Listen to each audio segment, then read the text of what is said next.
Hello everyone, this is Archana, Assistant Professor at Nehru Memorial Shiv Narayan Das PG College Badaun. तो आज की video में हम पढ़ेंगे एजुकेशन पेपर का यूनिट 3 में पार्ट ए ऑलरेडी हम डिस्कस कर चुके हैं विद प्रीवियस ईयर क्वेश्चंस। और अभी हम पढ़ रहे हैं पार्ट बी भी हमारा कंप्लीट होने वाला है। इसमें भी हम वेरियस टॉपिक्स ऑलरेडी डिस्कस कर चुके हैं और आज की वीडियो में हम पढ़ेंगे क्रिटिकल थिंकिंग के बारे में। क्रिटिकल थिंकिंग के क्या स्टेप्स हैं, क्रिटिकल थिंकिंग की क्या स्किल्स हैं, क्रिटिकल थिंकिंग क्या होता है, हम आज इन सब चीजों के बारे में डिस्कस करेंगे। और इसी के साथ हम नेट पेपर 1 में भी हमने टीचिंग एप्टीट्यूड ऑलरेडी कंप्लीट कर लिया है। टीचिंग एप्टीट्यूड के साथ साथ हमने इंडियन लॉजिक भी कंप्लीट किया हुआ है। तो अगर जो वीडियोस आपने ना देखी हो तो उन वीडियोस को देखिए, जिससे आपका कॉन्सेप्ट और क्लियर हो जाए। एजुकेशन के साथ साथ पेपर 1 की भी प्रिपरेशन कर सकते हैं। तो चलिए स्टार्ट करते हैं और देखते हैं कि क्रिटिकल थिंकिंग क्या होता है। तो सबसे पहले हम ये जानेंगे कि क्रिटिकल थिंकिंग क्या है। ठीक है, तो what do you mean by critical thinking? Critical thinking से आप क्या समझते हैं? तो जैसे आपको स्लाइड पे दिख रहा होगा, कुछ मैंने रेड पेन से हाईलाइट किए हुए हैं। तो ये आपके की टर्म्स हैं, जिससे आपको समझ में आएगा कि ये जो क्वेश्चन है वो क्रिटिकल थिंकिंग से पूछा गया है या नहीं पूछा गया है। तो क्रिटिकल थिंकिंग क्या है? Critical thinking is a intellectual discipline process of actively and skillful conceptualization. मैं हाईलाइट भी कर रही हूं, जिससे आपको समझ में भी आ जाए कि क्या बात हो रही है। तो क्रिटिकल थिंकिंग क्या है? इंटेलेक्चुअल डिसिप्लिन है, कॉन्सेप्चुलाइजिंग है, applying, synthesising and evaluating information gathered from or generated by observation, experience, reflection, reasoning as a guide to belief and action। ये जो आपकी क्रिटिकल थिंकिंग की डेफिनेशन है, इस क्रिवन ने दी थी। अब इस डेफिनेशन को समझने से पहले हम ये समझ लेते हैं बिल्कुल सरल भाषा में कि क्रिटिकल थिंकिंग क्या है। जैसे कि जब आप थिंकिंग करते हैं, कभी कभी आप उसके पीछे का रीजन नहीं सोचते हैं, सिर्फ और सिर्फ आप कुछ भी सोच रहे हैं या कुछ भी थिंक कर रहे हैं, तो वो आपकी क्रिटिकल थिंकिंग के अंदर नहीं आएगी। क्रिटिकल थिंकिंग वो थिंकिंग होती है जिसमें आप एक वैलिड रीजन देते हैं, है ना। जो आप सोच रहे हैं उसके पीछे का क्या रीजन है, क्या रिफ्लेक्शन है, आपने क्या एनालिसिस किया, क्या चीजें आप ऑब्जर्व कर रहे हो, जो आप सोच रहे हो वो वैलिड है या नहीं है, उसमें बायसनेस नहीं होनी चाहिए। तो ये क्या होता है? आपका क्रिटिकल थिंकिंग होता है। तो क्रिटिकल थिंकिंग आपकी हायर ऑर्डर थिंकिंग स्किल्स के अंदर आती है। सपोज कि आपसे कोई क्वेश्चन पूछा गया कि जो मुगल्स थे वो इंडिया ही क्यों आए, चाइना क्यों नहीं गए, या अदर कंट्री में क्यों नहीं गए। तो इसके पीछे क्या है? आप एक रीजन देंगे, और जो रीजन होगा वो जब आप वैलिड रीजन देंगे, आप सोचने पे मजबूर हो जाएंगे। ऐसी ऐसी क्वेश्चंस जिसमें आप सोचें, है ना, जिसमें आप थिंक करें और वहां पे आपकी हायर लेवल की थिंकिंग का यूज हो, उस प्रॉब्लम को सॉल्व करने के लिए जब आप वैलिड रीजंस दें, है ना, उस जो भी आपके पास इंफॉर्मेशन है या जो आप इंफॉर्मेशन कलेक्ट कर रहे हैं उसका आप इवेल्युएशन करें, उस प्रॉब्लम को, उस इंफॉर्मेशन को एनालाइज करते हैं कि वो सही है या नहीं सही है, विदाउट एनी बायसनेस, है ना। ये क्या होती है? आपकी क्रिटिकल थिंकिंग होती है। यही आपके इस डेफिनेशन में भी बताया गया है कि जो क्रिटिकल थिंकिंग है वो आपकी इंटेलेक्चुअल डिसिप्लिन है। यानी ये इंटेलेक्चुअल का मतलब क्या है? यहाँ पे आप हायर ऑर्डर से समझ लीजिए कि जो आपकी मानसिक बुद्धि है ना, जो आप चीजें सोचते हैं वो। कॉन्सेप्चुलाइजिंग मतलब जो आपके पास कॉन्सेप्ट है, आप उस कॉन्सेप्ट को समझें, उस कॉन्सेप्ट को आप अप्लाई करना सीखें। अप्लाई करने के साथ साथ आप सिंथेसाइज करें, है ना, संश्लेषण करें, उसका विश्लेषण करें, जो भी आपके पास इंफॉर्मेशन है उसका आप मूल्यांकन करें, है ना। अब वो जो आपका इंफॉर्मेशन आप गैदर करोगे, हो सकता है वो आप ऑब्जर्वेशन से यानी अवलोकन से जनरेट करें, या जो भी आपके एक्सपीरियंसेस हैं उनसे, या आप सेल्फ रिफ्लेक्शन करें उस प्रॉब्लम के ऊपर। जब आप इस तरीके से सोचते हैं, वो आपकी क्या होती है? क्रिटिकल थिंकिंग होती है। तो आई होप आपको क्रिटिकल थिंकिंग समझ में आया होगा। अगर जो ये जो डेफिनेशन दी है, अगर इस डेफिनेशन को हम पॉइंटर्स के फॉर्म में समझें कि क्रिटिकल थिंकिंग क्या है, तो क्या समझ में आएगा कि जो आपकी क्रिटिकल थिंकिंग है is active and systematic process. ये एक एक्टिव और सिस्टमैटिक प्रोसेस है जिसमें कम्युनिकेशन बहुत इंपॉर्टेंट है। यानी कि आप कम्युनिकेट करें, जो भी आप इंफॉर्मेशन आप गैदर करने जा रहे हैं उसको अलग अलग फील्ड से, अलग अलग मीडिया से क्या करते हैं, हम कम्युनिकेट करते हैं, उसको हम जानने की, समझने की कोशिश करते हैं। ठीक है। प्रॉब्लम सॉल्विंग, समस्या का समाधान करते हैं। इवैल्यूएशन करते हैं हम, है ना, मूल्यांकन करते हैं कि जो आपने प्रॉब्लम को सॉल्व किया है, जो आपके पास समस्या है, वो समस्या का मूल्यांकन कर रहे हैं आप, वो मूल्यांकन जो आपने किया है वो सही किया है या गलत किया है ना। तो हम जो भी समस्या है उस समस्या का मूल्यांकन करते हैं। दूसरा है आपका एनालिसिस। एनालिसिस का मतलब ये होता है कि सपोज आपके पास कोई प्रॉब्लम है, उस प्रॉब्लम को सॉल्व करने के लिए आपने उसको टुकड़ों में बांट लिया, है ना। जब आप किसी प्रॉब्लम को छोटे छोटे पार्ट्स में डिवाइड कर लेते हैं, तब उस प्रॉब्लम पे हम हर एक पार्ट पे क्या करेंगे, हम सोचेंगे, समझेंगे। वो क्या हुआ, आपका एनालिसिस हुआ। जैसे कि आपके पास एक पेन है, अब उस पेन सबके आपके पास पेन है, अब इस पेन के बारे में आपको ये पता लगाना है कि ये पेन कैसे बना, किससे बना, क्या मटेरियल यूज हुआ है ना, इसकी डायमेंशंस क्या है, अब आपको ये पता लगाना है, ये समस्या है आपके पास। तो अब आपने क्या किया, अब इस पेन के अलग अलग टुकड़े कर लिए, इसके कैप अलग कर ली, कैप देख ली, इसकी बॉडी को अलग कर लिया, इसकी इंक को अलग कर लिया, इसके रिफिल को अलग कर लिया। तो ये क्या हुआ, इस पेन का एनालिसिस हुआ। ठीक है। इसी तरीके से हम क्या करते हैं, किसी समस्या, जो भी हमारे पास प्रॉब्लम है, उस प्रॉब्लम का एनालिसिस करते हैं। उस प्रॉब्लम को हम छोटे छोटे पार्ट्स में डिवाइड कर लेते हैं, तब हम उस प्रॉब्लम को समझने की कोशिश करते हैं। वो क्या हुआ, आपका एनालिसिस हुआ। सिंथेसिस क्या होता है कि जो भी आपके पास समस्या है, पहले आपने क्या किया, उस प्रॉब्लम को छोटे छोटे पार्ट्स में डिवाइड किया, वो क्या हुआ, आपका एनालिसिस हुआ। अब जब उसी प्रॉब्लम को आप होल पिक्चर में देखते हैं, तो वो क्या होता है, आपका सिंथेसिस होता है। ठीक है। देन है आपका रिफ्लेक्शन। रिफ्लेक्शन का मतलब क्या है कि जो भी आप सोच रहे हैं उसको आप 10 बार खुद सोचेंगे पहले, कि जो मैं सोच रहा हूं या सोच रही हूं वो सही है या नहीं सही है। ये होता है आपका क्रिटिकल थिंकिंग।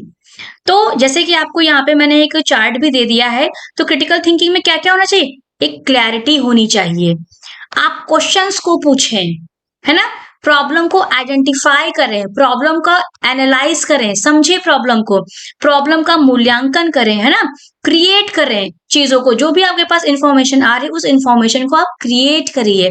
तो ये क्या हुआ, आपका क्रिटिकल थिंकिंग हुआ। आई होप आपको क्रिटिकल थिंकिंग का कॉन्सेप्ट समझ में आया होगा। अगर जो ना समझ में आया होगा तो आप कमेंट सेक्शन में बेझिझक पूछ सकते हैं। अब हम बढ़ते हैं नेक्स्ट स्लाइड की तरफ। तो अगर जो हमने पीछे डेफिनेशन पढ़ी, इस डेफिनेशन को अगर जो हम एक लाइन में समझने की कोशिश करें, तो क्रिटिकल थिंकिंग हम ये कह सकते हैं, critical thinking is that ability to think clearly, है ना। क्रिटिकल थिंकिंग वो एबिलिटी है जिसमें हम बिल्कुल क्लियर सोचते हैं, बिल्कुल स्पष्ट सोचते हैं, रैशनली सोचते हैं, यानी कि तर्क के आधार पर सोचते हैं, हम इलॉजिकल नहीं सोचते हैं। लॉजिकल तरीके से जब हम सोचते हैं, अंडरस्टैंड करते हैं, और जो भी हमारे पास आइडियाज हैं उन आइडियाज के बीच में कनेक्शन स्टैब्लिश करने की कोशिश करते हैं कि ये ऐसा आया तो क्यों आया, है ना। तो ये क्या हुआ, आपका क्रिटिकल थिंकिंग हुआ। तो हम कह सकते हैं क्रिटिकल थिंकिंग क्या है, कि critical thinking is that ability to think clearly and rationally, understanding the logical connections between the ideas. Is that clear. अब हम बात करते हैं कैरेक्टरिस्टिक्स ऑफ क्रिटिकल थिंकिंग की। तो क्रिटिकल थिंकिंग की 8 कैरेक्टरिस्टिक्स हैं जो कि वेड ने दी थी, है ना। तो अब क्या है, पहली कैरेक्टरिस्टिक है आस्किंग क्वेश्चंस, यानी कि जो स्टूडेंट या जो पर्सन क्रिटिकल सोचता है वो बहुत सारे क्वेश्चंस को पूछता है ना। डिफाइन प्रॉब्लम, हमें प्रॉब्लम को क्या करना है, डिफाइन करना है, प्रॉब्लम क्या है उस प्रॉब्लम को पहले समझना है, ना कि डायरेक्ट सॉल्यूशन पे उतर जाना है। ठीक है। एग्जामिनिंग एविडेंस, यानी कि जो भी एविडेंसेस हमारे पास आए हैं उन एविडेंसेस को भी हमें क्या करना है, एग्जामिन करना है, ये पता लगाना है कि जो एविडेंस हमारे पास आया है वो सही आया है या नहीं सही आया है। अवॉइडिंग इमोशनल रीजनिंग, मतलब कि जब हम क्रिटिकल थिंकिंग करते हैं तो वहां पे हम इमोशनल रीजनिंग नहीं करेंगे। मतलब कि जब आप इमोशनल रीजनिंग करेंगे तो कहीं ना कहीं आपके अंदर बायसनेस आ जाएगी। और क्रिटिकल थिंकिंग क्या कहती है कि हमें बायसनेस से दूर रहना, हमें पक्षपात से दूर रहना है, हमें लॉजिकल सोचना है। ठीक है। फिर है एनालाइजिंग एजम्पशंस एंड बायसनेस, यानी कि बाय चांस आपके अंदर बायसनेस आ भी गई, पक्षपात आ भी गया, तो आपको उसको भी एनालाइज करना है और उन चीजों को दूर करना है। देन है अवॉइडिंग ओवर सिंप्लीफिकेशन, यहाँ पे जो ओवर सिंप्लीफिकेशन है उसको अवॉइड करना है, या आप कह सकते हैं कि जो ओवर जनरलाइजेशन जब हम करने लगते हैं किसी चीज के बारे में तो हमें क्रिटिकल थिंकिंग में उन सारी चीजों को अवॉइड करना होता है। देन है कंसीडरिंग अदर इंटरप्रिटेशंस, ऐसा ना हो कि आपने सिर्फ एक इंटरप्रिटेशन निकाला और उस एक इंटरप्रिटेशन के बेसिस पे आपने रिजल्ट निकाल दिया कि ये चीज ऐसे होगी। हमें इस चीज के बारे में क्या करना है, अवॉइड करना होता है। तो क्रिटिकल थिंकिंग में हम जो अदर इंटरप्रिटेशंस हैं उनको भी कंसीडर करते हैं, मतलब कि आपके आइडियाज जो होंगे और जो मेरे आइडियाज होंगे हम दोनों के आइडियाज को क्या करेंगे, एक्सेप्ट करते हैं। देन है टॉलरेटिंग एम्बिग्विटी, टॉलरेटिंग एम्बिग्विटी का मतलब ये है कि हम यहाँ पे जो किसी भी जब हम कोई चीज सोचते हैं तो हम वेग में जाते हैं, यानी कि बहुत सारे डायरेक्शंस में जाते हैं। तो जो हम बहुत सारे डायरेक्शंस में जा रहे हैं, चीजें हमें क्लियर नहीं हो रही हैं, उनको भी हमें क्या करना है, टॉलरेट करना है। तो ये है आपकी कैरेक्टरिस्टिक्स ऑफ क्रिटिकल थिंकिंग। पहली है आस्किंग क्वेश्चंस, दूसरी है define problems, examining evidences, avoiding emotional reasoning, analyzing assumptions and biasness, avoiding oversimplification, considering other interpretations, tolerating ambiguity। तो आई होप आपको कैरेक्टरिस्टिक समझ में आई होंगी। अब हम बढ़ते हैं नेक्स्ट स्लाइड की तरफ। तो हमारी नेक्स्ट स्लाइड है elements of critical thinking. Most important elements of critical thinking में है कि क्रिटिकल थिंकिंग के कौन कौन से एलिमेंट्स हैं। तो पहला है आपका क्लैरिटी, यानी कि जब भी हम क्रिटिकली थिंक करें, है ना, तो हमारे जो थॉट्स हैं वो बिल्कुल क्लियर होने चाहिए। तो जब तक हमारे थॉट्स क्लियर नहीं होंगे तब तक हम क्रिटिकल थिंकिंग नहीं कर पाएंगे। तो ये पहला एलिमेंट है क्रिटिकल थिंकिंग का। इसमें क्या होता है, you have added detailed explanations, यानी जो भी कोई प्रॉब्लम है या जो भी हम सोच रहे हैं उसको हम डिटेल्ड में समझाते हैं चीजों को। देन है आपका एक्यूरेसी। एक्यूरेसी में क्या होता है कि your thinking has facts and research back it up, यानी कि जो भी आप सोच रहे हैं वो सोच आपके जो फैक्ट्स आपके, सपोज आप कुछ फैक्ट्स के बारे में सोच रहे हैं तो जो भी फैक्ट्स हैं आपके पास आप उनको बिल्कुल ढूंढिए, समझिए और उन फैक्ट्स का एक वैलिड पॉइंट रखिए। तो ये क्या होता है, आपका एक्यूरेसी के अंदर आता है। देन है आपका प्रिसिशन। प्रिसिशन क्या है, your thinking is specific and exact, यानी जो आप सोच रहे हैं वो बिल्कुल स्पेसिफिक होना चाहिए, बिल्कुल एग्जैक्ट होना चाहिए, उसमें प्रिसिशन होना चाहिए। देन है आपका रेलिवेंस। रेलिवेंस क्या कहता है, your thinking is directly related to central idea, यानी कि जो भी प्रॉब्लम है, जिस प्रॉब्लम के बारे में आप सोच रहे हैं वो जो प्रॉब्लम है वो बिल्कुल सेंट्रल आइडिया होना चाहिए, मतलब बिल्कुल फोकस्ड, जो आप सोच रहे हैं वो बिल्कुल फोकस्ड होना चाहिए। तो वो क्या होता है, रेलिवेंस होता है, कि यानी कि जो आप सोच रहे हैं वो रेलिवेंट है या नहीं है। ऐसा ना हो वो बिल्कुल बिल्कुल इररेलिवेंट चीज हो, आप उसको सोच रहे हो। तो जब आप इररेलिवेंट चीजें सोचेंगे तो वो आपके क्रिटिकल थिंकिंग के अंदर नहीं आता है, ये आपको याद रखना है। तो क्रिटिकल थिंकिंग में रेलिवेंसी होना बहुत जरूरी है। देन है आपका डेप्थ। अब डेप्थ क्या होता है, यानी अगर इसको हिंदी में समझे तो डेप्थ का मतलब क्या है, गहराई। तो डेप्थ यहाँ पे क्रिटिकल थिंकिंग में डेप्थ का मतलब है You have predicted difficulties with your thinking. Imagine what could go wrong and what could do you about it. यानी कि जो भी आपके पास प्रॉब्लम है उस प्रॉब्लम को आपने सोचा, समझा, और आप ये भी सपोज आपने कोई चीज गलत सोच ली तो आपके पास इसके पीछे का भी रीजन होना चाहिए कि आपने ये क्यों गलत सोचा, या हम कैसे हमने इस चीज को गलत सोचा और उसको हमें सही कैसे कर सकते हैं। ये डेप्थनेस होनी चाहिए आपकी क्रिटिकल थिंकिंग के अंदर। देन है आपका ब्रेथ। यहाँ पे ब्रेथ का मतलब ये है कि you have considered other points of view. यानी अभी हमने जब कैरेक्टरिस्टिक्स पढ़ी थी तो वहां पे अभी हमने यही पढ़ा था कि जब हम क्रिटिकल थिंकिंग की बात करते हैं तो हमें जो दूसरे लोग हैं उनके पॉइंट ऑफ व्यू को भी हमें क्या करना है, समझना है ना।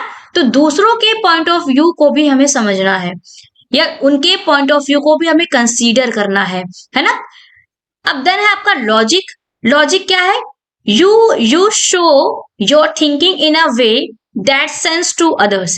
यानी कि आप हमेशा जो भी सोच रहे हैं वो लॉजिकल हो और आप दूसरों को ये प्रूफ कर पाए कि जो मैं सोच रहा हूं या सोच रही हूं वो लॉजिकल है। देन है आपका सिग्निफिकेंस। सिग्निफिकेंस का यहाँ पे ये मतलब है your thinking is important to the central idea, problem और question you are working on. यानी कि जो भी आपके पास प्रॉब्लम है, जिस प्रॉब्लम की समस्या पे आप काम कर रहे हैं, वो प्रॉब्लम आपकी क्या है, सिग्निफिकेंट है, इंपॉर्टेंट है। ठीक है।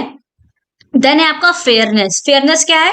You are aware of thoughts and ideas of others, you are open for changing your mind. Suppose कि आपको किसी ने कोई आइडिया दिया कि इस प्रॉब्लम को ऐसे नहीं ऐसे सॉल्व कर सकते हैं, तो आप क्या करेंगे, आप रेडी है अपने माइंड को चेंज करने के लिए और उनके आइडियाज को एक्सेप्ट करने के लिए। ये क्या होता है, आपका फेयरनेस होता है। तो ये हमने डिस्कस किया एलिमेंट्स ऑफ क्रिटिकल थिंकिंग के बारे में।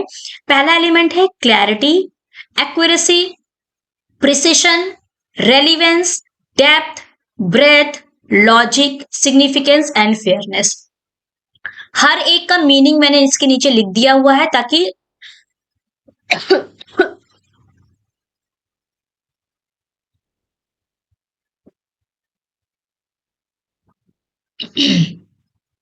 हर एक का मीनिंग मैंने नीचे लिख दिया हुआ है ताकि आप जब पढ़ें या अपने नोट्स बनाएं तो आपको इनकी मीनिंग समझने में दिक्कत ना हो कि क्रिटिकल थिंकिंग में इन टर्म्स के क्या मीनिंग है।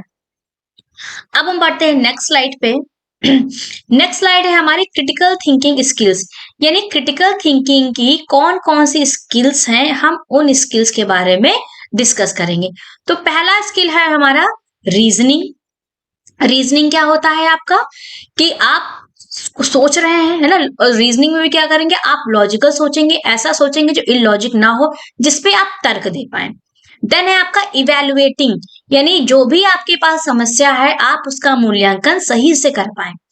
फिर है आपका प्रॉब्लम सॉल्विंग, यानी समस्या का समाधान करना। डिसीजन मेकिंग, यानी कि आप जो भी आप तुरंत का तुरंत डिसीजन दे पाए किसी भी समस्या पे। देन है आपका एनालाइजिंग। तो इन टर्म्स को ऑलरेडी हम फर्स्ट स्लाइड में डिस्कस कर चुके हैं। तो ये आपको याद रखना है क्रिटिकल थिंकिंग स्किल्स के कौन कौन से एलिमेंट्स, कौन कौन से स्किल्स हैं क्रिटिकल थिंकिंग स्किल्स। आपको क्रिटिकल थिंकिंग स्किल्स के बारे में याद रखना है। पहला क्रिटिकल थिंकिंग स्किल है रीजनिंग, देन है आपका evaluating, problem solving, decision making and आपका एनालाइजिंग। तो आई होप आपको क्रिटिकल थिंकिंग स्किल्स के बारे में समझ में आया होगा। इन हर एक को मैंने फर्स्ट स्लाइड में ऑलरेडी डिस्कस किया हुआ है।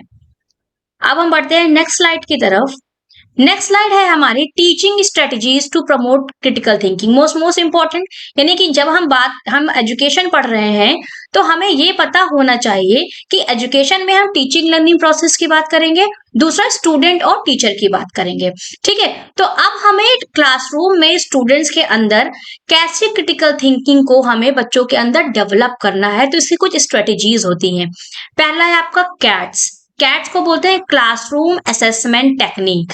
देन है आपका cooperative learning strategies, discussion method, reciprocal peer questioning, conference style learning. तो ये कुछ टेक्निक्स हैं, ये टीचिंग स्ट्रेटजीज हैं जिससे हम स्टूडेंट्स के अंदर क्रिटिकल थिंकिंग को प्रमोट कर सकते हैं। क्लासरूम असेसमेंट टेक्निक में ये होता है कि जो भी टीचर है वो क्या करता है, बच्चों को कुछ क्वेश्चंस या कुछ क्वेश्चंस पूछता है और क्लासरूम में ही उन बच्चों का असेसमेंट हो जाता है, यानी क्लासरूम में उन बच्चों का मूल्यांकन कर लिया जाता है। तो वो क्या होता है, आपका क्लासरूम असेसमेंट टेक्निक होती है। देन आपका cooperative learning strategies. Cooperative learning strategies वो स्ट्रेटजीज होती हैं जिसमें जो ग्रुप ऑफ स्टूडेंट्स होते हैं वो ये सपोज मान लीजिए ये ग्रुप ऑफ स्टूडेंट्स हैं, ग्रुप ऑफ स्टूडेंट्स को कोई भी काम दिया जाता है या कोई भी ग्रुप ऑफ स्टूडेंट्स को कोई काम दिया जाता है, तो या कोई प्रोजेक्ट ही दिया गया, हम प्रोजेक्ट की बात करें तो सपोज कोई प्रोजेक्ट दिया गया। अब क्या करते हैं जो बच्चे हैं, ये जो जो लर्नर्स हैं, ये लर्नर्स आपस में मिल के उस प्रॉब्लम को, जो भी उनको प्रोजेक्ट दिया गया है उसका सॉल्यूशन करते हैं। और जो टीचर होता है वो यहाँ पे होता है कहीं। तो जो टीचर क्या करता है, बिल्कुल क्या करते हैं, आई व्यू होता है, यानी कि टीचर इन बच्चों पे नजर रखता है कि बच्चे क्या कर रहे हैं और कैसे कर रहे हैं। तो यहाँ पे जो टीचर और जो लर्नर है दोनों आपस में मिलके एक्टिव लर्निंग करते हैं। तो ये क्या होता है, आपका कोऑपरेटिव लर्निंग स्ट्रेटजीज होती है जिसके थ्रू हम स्टूडेंट्स के अंदर क्रिटिकल थिंकिंग को प्रमोट कर सकते हैं। देन है आपका डिस्कशन मेथड। डिस्कशन मेथड में क्या होता है कि हम छोटे छोटे ग्रुप्स बना देते हैं स्टूडेंट्स के, और टीचर कोई भी एक टॉपिक दे देता है और बच्चे उस पर क्या करते हैं, डिस्कशंस करते हैं। और डिस्कशन करने के बाद जो भी कंक्लूजन या जो भी रिजल्ट आता है वो टीचर के साथ क्या करते हैं, डिस्कस करते हैं, टीचर्स को बताते हैं। देन आपका reciprocal peer questioning. Reciprocal peer questioning भी आपकी क्लासरूम के अंदर होती है। इसमें क्या होता है कि जो स्टूडेंट्स हैं, स्टूडेंट्स अपने ही फ्रेंड से क्या करते हैं, क्वेश्चंस करते हैं एक दूसरे से, इसीलिए इसको क्या बोला गया, रेसिप्रोकल पीयर क्वेश्चनिंग बोला गया। देन आपका conference style learning. Conference style learning में भी क्या होता है कि ग्रुप ऑफ स्टूडेंट्स को हम यहाँ पे बैठा देते हैं और कोई भी टॉपिक उनको दे दिया जाता है, फिर जो स्टूडेंट्स होते हैं वो आपस में क्या करते हैं, डिस्कशन करते हैं, और जो भी यहाँ पे पैनल बैठा होता है उस पैनल के सामने उसको क्या करते हैं, डिस्कस करते हैं। तो ये क्या हुआ, ये प्रेजेंटेशंस देते हैं अपनी। तो ये क्या होती है, आपकी कॉन्फ्रेंस स्टाइल लर्निंग होती है। तो ये कुछ टीचिंग स्ट्रेटजीज हैं जिनके थ्रू हम क्रिटिकल थिंकिंग को स्टूडेंट्स के अंदर प्रमोट कर सकते हैं। कॉन्सेप्ट, क्रिटिकल थिंकिंग की स्किल्स, कैरेक्टरिस्टिक्स, टीचिंग स्ट्रेटजीज आसानी से समझ में आई होंगी। अगर जो ना समझ में आई हो तो आप कमेंट सेक्शन में या टेलीग्राम चैनल पे पूछ सकते हैं। तो मिलते हैं हम नेक्स्ट वीडियो में नेक्स्ट टॉपिक के साथ। तब तक के लिए थैंक यू। और अगर जो वीडियोस आपको अच्छी लग रही हो तो वीडियोस को लाइक करें, चैनल को सब्सक्राइब करें, and most important thing share with your friends also. Thank you.